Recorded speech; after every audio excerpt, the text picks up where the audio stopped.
Hello and welcome to my channel SPARX Stenographer. Today I am going to deliver you a shorthand dictation from KAILASH CHANDRA magazine volume 24 and the transcription number 518. So guys, ready for the dictation? 10 seconds, 5 seconds. Start. Mr. Vice Chairman, Sir, I rise to lend my support to the budget proposals of our new Finance Minister, Shri C. Subramaniam.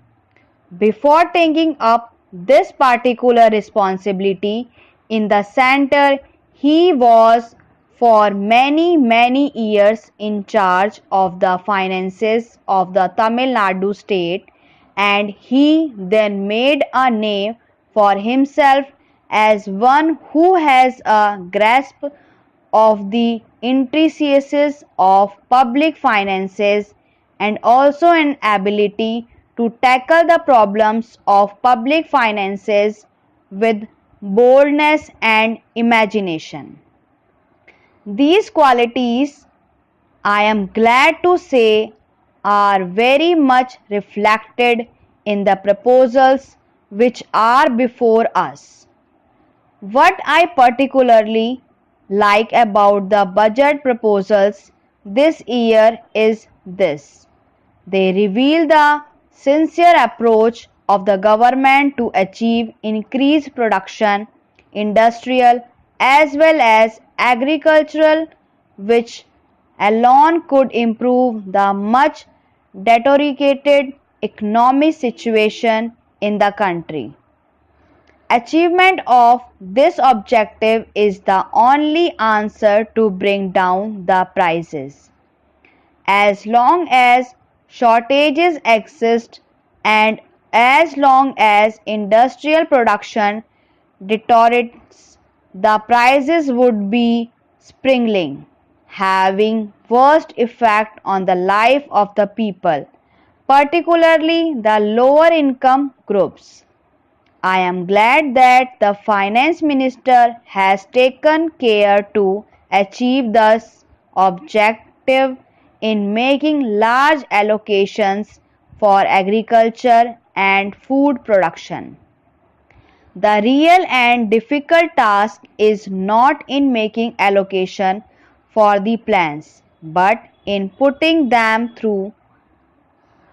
In my mind, it appears that both the central and state governments are launching ambitious plans which our economy cannot bear. Instead of taking up too many projects, we should confine ourselves to a few projects and complete them in record time. By doing so, we would not only be saving a lot of money in establishments, but would be able to reap the fruits sooner to enable us to proceed further. In this connection, I also wish to make an appeal to the central government through you, Sir, that it should identify certain important projects as national projects and allotted more money for their early completion. Although we had attained independence nearly 40 years ago, we are still depending upon food imports. We seem to have spent about 4 to 500 crores during the last year on the import of food grains. It is indeed a very unhappy and unsatisfactory situation in which we are still placed. Instead of spending hundreds of crores on food imports, and that too in the form of scarce and valuable foreign exchange, why not we complete those of our projects already under execution? For instance, our Nagarjun Sagar project in Andhra Pradesh had been taken up in the year 2006 and still it is incomplete. We have no money to complete the canals. The original estimate to complete this project was 90 crores, whereas we have already spent rupees 190 crores due to the inordinate delay and price spiral year after year. Every year a merged sum of about 5 to 10 crores of rupees is allotted for this project by the state government, out of which 5 to 6 crores go for the salaries of the staff working in the project and canals divisions. The present estimate is that we still need rupees 140 crores to complete this project in its entirety, when another 10 lakhs of acres would come under cultivation.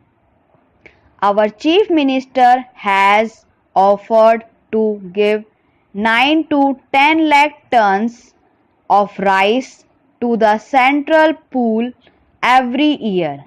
In case the center provides a special and of at least rupees 100 crores.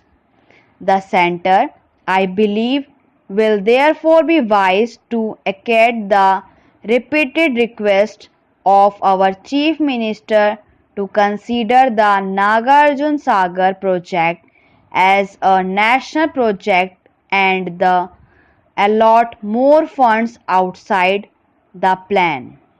I do not mean that only the Nagarjun Sagar project should be helped by the center.